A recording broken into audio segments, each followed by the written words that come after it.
Assalamualaikum warahmatullahi wabarakatuh. Nama saya Hanifah Ramadhani. Saya merupakan pengajar IPS untuk kelas 6 SD.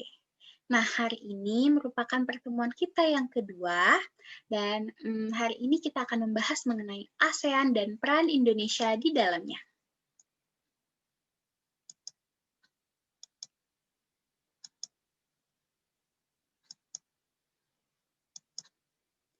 ASEAN. ASEAN atau yang biasa kita sebut dengan Association of Southeast Asian Nation merupakan salah satu kerjasama regional di kawasan Asia Tenggara yang didirikan berdasarkan hasil deklarasi Bangkok pada tanggal 8 Agustus 1967 yang diwakili oleh 5 negara, yaitu negara Indonesia, negara Malaysia, negara Thailand, negara Filipina, dan negara Singapura.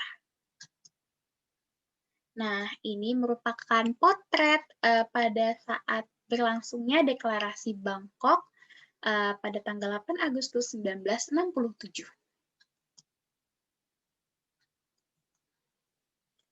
Ada Malik. Ada Malik merupakan perwakilan dari negara Indonesia. Tun Abdul Razak merupakan perwakilan dari negara Malaysia. Tanat Koman merupakan perwakilan dari negara Thailand.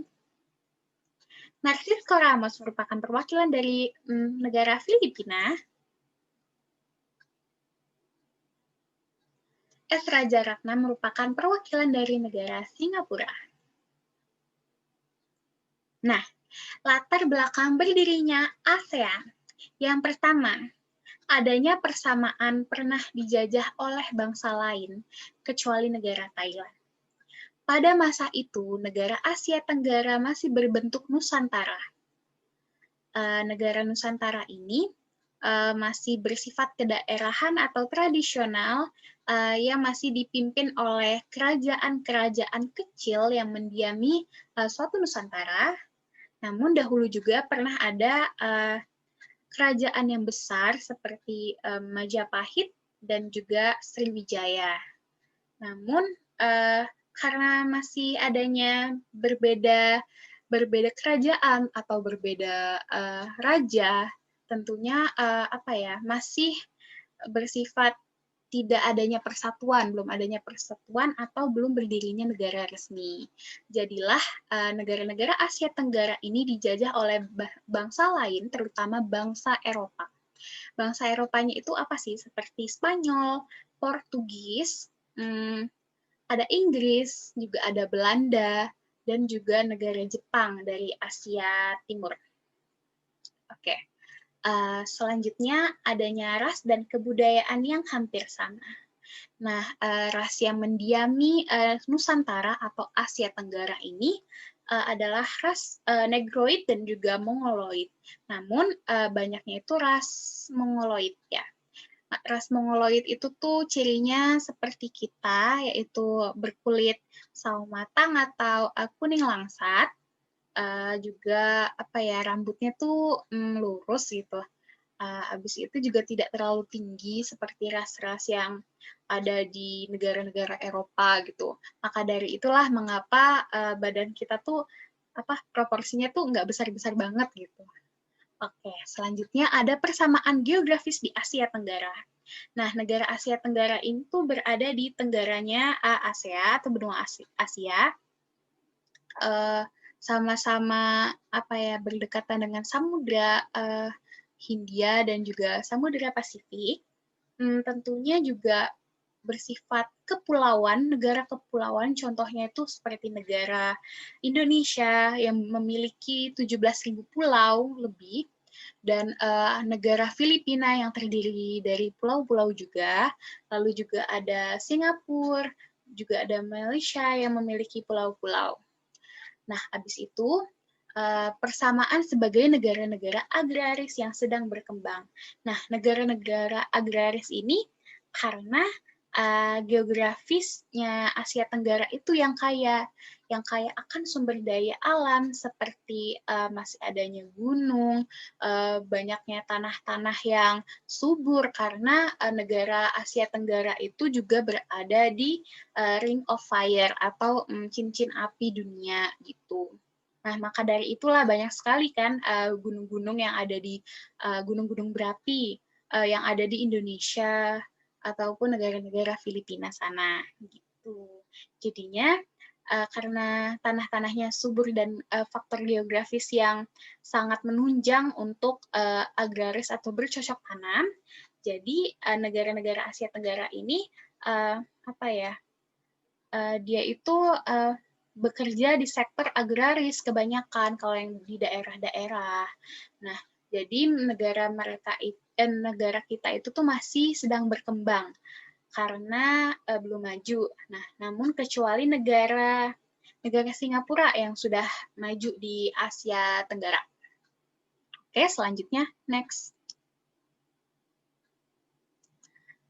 Tujuan berdirinya ASEAN yang pertama itu mempercepat pertumbuhan ekonomi, sosial, dan budaya di kawasan Asia Tenggara. Yang kedua, meningkatkan perdamaian dan stabilitas regional. Lalu juga ada bekerja sama dalam memberikan bantuan di berbagai bidang. Juga ada 4, memperbaiki masalah yang ada di kawasan Asia Tenggara. Dan yang kelima, meningkatkan stabilitas politik dan keamanan di kawasan Asia Tenggara. Di sini ada negara-negara ASEAN.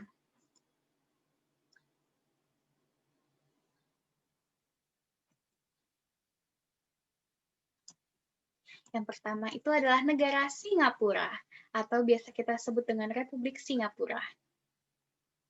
Nah, Singapura ini berada di dekat perbatasan dengan Kepulauan Riau, Indonesia.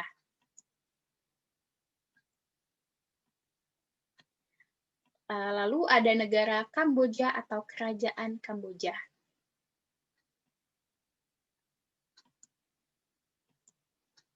Lalu juga ada negara Thailand atau Kerajaan Thai. Lalu ada negara Vietnam.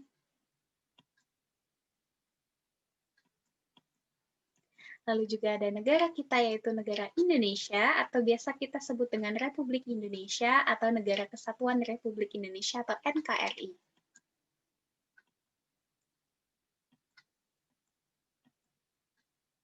Nah, selanjutnya ada negara Laos atau Republik Demokratik Rakyat Laos. Selanjutnya ada negara Malaysia.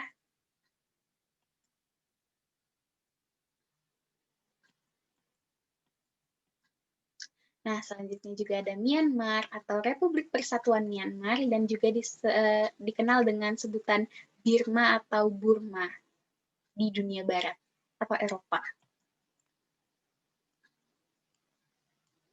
Nah, selanjutnya ada Brunei Darussalam atau biasa kita sebut dengan Brunei. Nah, Brunei ini berbatasan dengan negara Indonesia atau negara Malaysia juga di Pulau Kalimantan. Nah, selanjutnya juga ada Timor Leste atau Republik Demokratik Timor Leste. Yang dahulunya itu sebelum merdeka disebut dengan Timor Timur yang merupakan bagian dari Nusa Tenggara Timur. Ya, dia memecahkan diri dari Indonesia. Nah, Timor Leste juga berbatasan langsung kan dengan Indonesia. Nah, selanjutnya ada Filipina, atau biasa disebut dengan Republik Filipina, yang memiliki banyak-banyak pulau. Dan dia juga merupakan penghasil padi yang terbesar atau bisa disebut dengan lumbung padi Asia Tenggara.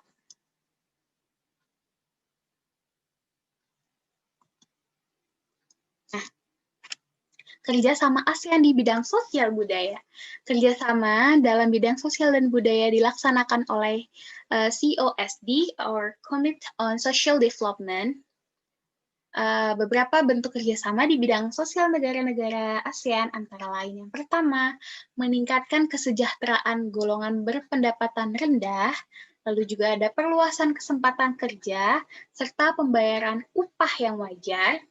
Lalu yang kedua, membantu kaum wanita dan pemuda dalam usaha pembangunan.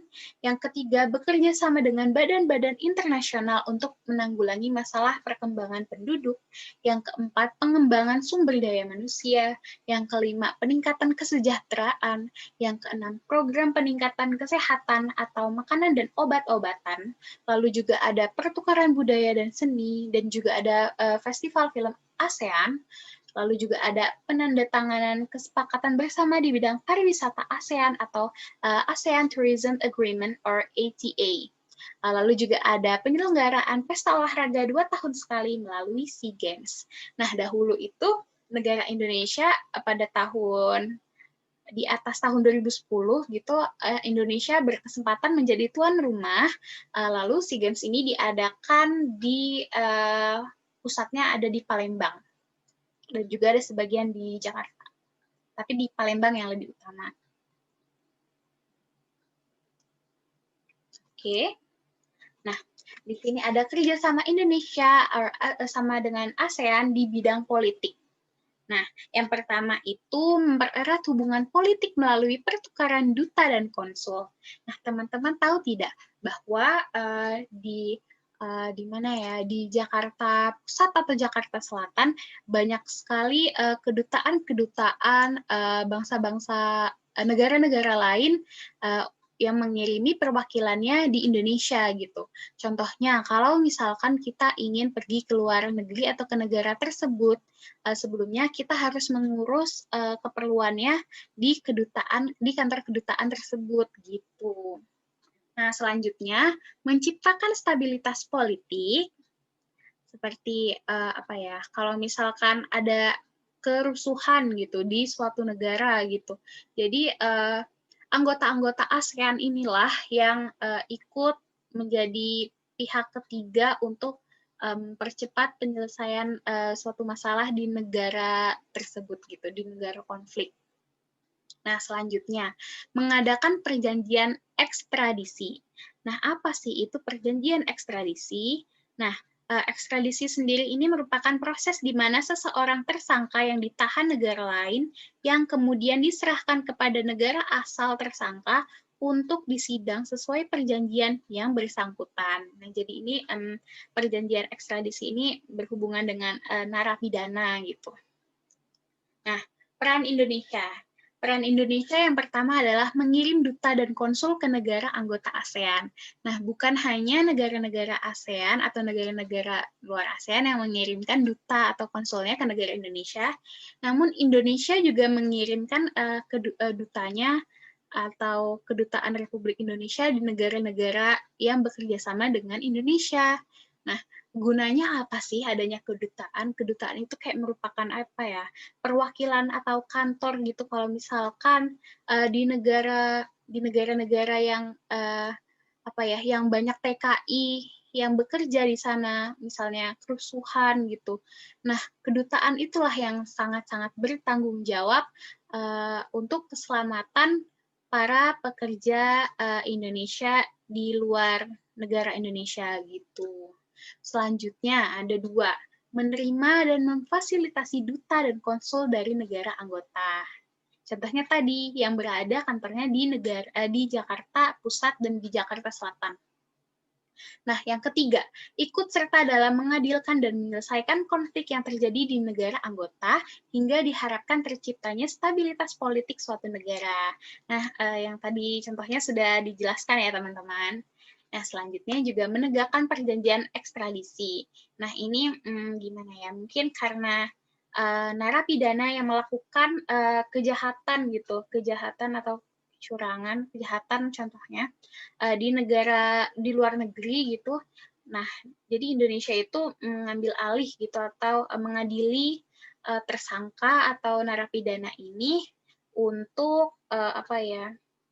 Untuk diadili, namun juga karena dia berasal dari Indonesia narapidananya, jadi diadilinya itu sesuai sistem Indonesia gitu.